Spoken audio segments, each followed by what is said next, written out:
Okay, I just want to take a little bit of time here to explain this epsilon-delta definition one more time. Hopefully now we have a decent understanding of it. So the idea is we want to give a definition for a statement like this. If I say the limit as x approaches some number a of some function f of x equals some number L. So I'm trying to say this is equivalent to saying as x approaches a f of x, the y value for the x that you're given approaches this number L. Okay, so this epsilon delta definition business seems complex, but it's really not too bad. The problem with stating this is, what do you mean x approaches a? And that's what epsilon and delta help us say. And what do you mean f of x approaches L?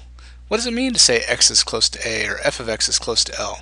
That's sort of what epsilon and delta help us iron out. Okay, so the idea is,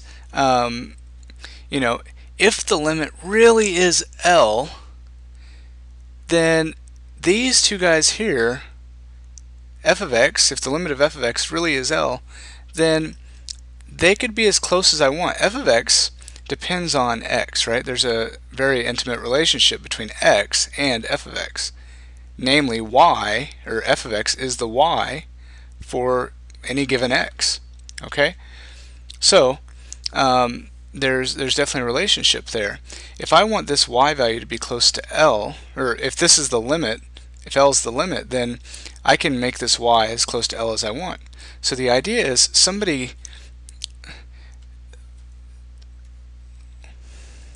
we're given an arbitrary closeness here. Somebody can tell us how close they want our function value for an x, our y for an x. Somebody can tell us how close they want our y to be to this number L. Okay?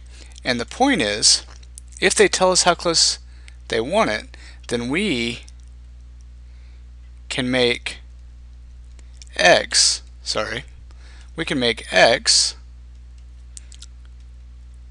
close enough to this a so that the y value for x, namely f of x, is close to L, as close as we were assigned here, this arbitrary closeness. This arbitrary closeness is the epsilon that's given in the definition, and to get x close enough, that's the delta that we find. Okay, so if I want this definition, it would start like this. Well, given some epsilon, and it's a positive number, a very small positive number, it's very consistently defined that way. Given epsilon,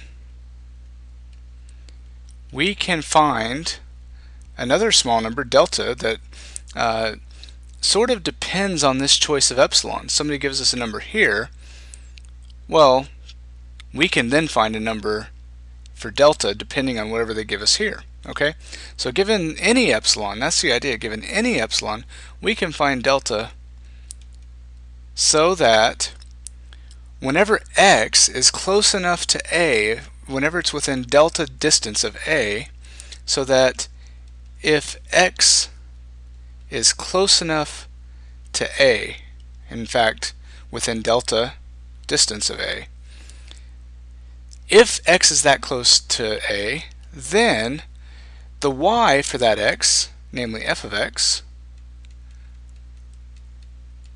is close enough to L, and it's within epsilon of L, the arbitrary epsilon. So that is the definition. This is the definition of this limit statement. Okay, and if you ever have to really do this, if you're given a specific epsilon, then you'll find a specific delta. If you ever have to prove a limit like this, though, you would have to say, okay, you start by the statement, give me an epsilon, and then you would find a delta But your choice of delta, it will be simply in terms of this number epsilon, which if you just say given epsilon generally, you don't give it a specific value, then delta will not be a specific value either. It will change depending on what your epsilon is. For example, just to give you an idea of what I'm saying, delta may end up being something like epsilon divided by 3, right? So if the epsilon that's given changes, the delta will change with it. It will be the given epsilon divided by 3. So this is very common if you actually go to prove a limit statement like this using epsilon delta. So that's the summary of the epsilon delta definition of a finite limit, and hopefully that will help you if you have to actually do proofs with these, which can be rather difficult.